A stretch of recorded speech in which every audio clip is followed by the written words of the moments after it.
You can see the infrastructure of deep learning is in some way repetitive. So you can, in a similar way, stack up the layers, and then you can do however many layers you want. As long as you can optimize it, you can get optimized parameter and it works for your application.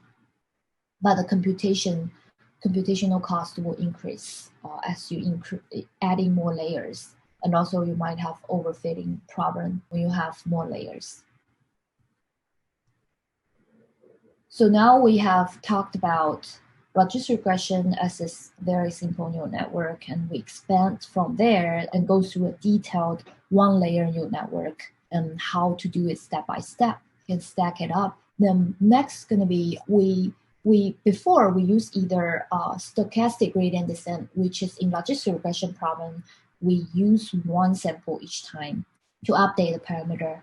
And then in the one-layer neural network, we basically use batched gradient descent, which we use all the M samples. See here, we actually use all the M samples each time to update the parameter. We vectorize everything. But in application, people often use something in between. Means you don't use just one and you don't use all of them because it's very hard to compute when the data gets large, and it takes some time to update that parameter even just one time. So they use mini batch. So in mini batch gradient descent, you make progress without processing all the training set. You basically have a small subset of the data. Typically, you can get 64 or 128 or 255 or 512 number of samples to calculate the gradient descent and update it. So what you do is you will get the first 128 and the second 128,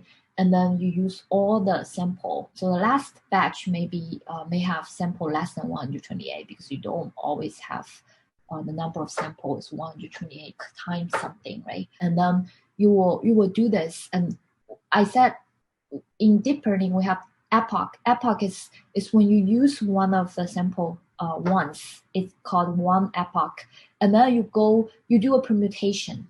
You do a permutation and then you start over again. You use the data again and again. So you use different epochs. So why people use the mini batch instead of either batch or stochastic gradient descent? Because if you have a million sample, it will take a very long time to update. Use one sample each time, just too much, and it's not efficient because you didn't vectorize. It's a huge loop. And why not just vectorize everything and use matrix? Because when the data gets huge, vectorize everything gets very slow to calculate just for one update. And you can see the top and bottom. Those are from the notebook I mentioned before, and that's a result from the notebook. And then it's a cost of different iterations. So the top iteration, since the red one use batch gradient descent, which means each iteration you use the whole M sample, the 60,000 sample for each iteration. So if you do 1,000 iteration, means you already use the sample 1,000 times. And you can see the loss. So after use each one, the direction is very accurate, more accurate than you use last sample. But you need to use the sample so many times to get a similar accuracy than the mini batch. You see the bottom one in the blue box, that's for the mini batch.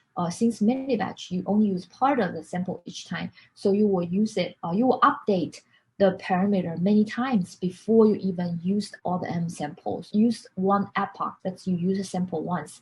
And after you use the sample 10 times, you can see the cost is already 0.41. It's like lower than when you use batch gradient descent after 9,000 times. So you can see it's much more efficient if you using mini batch than use the whole batch.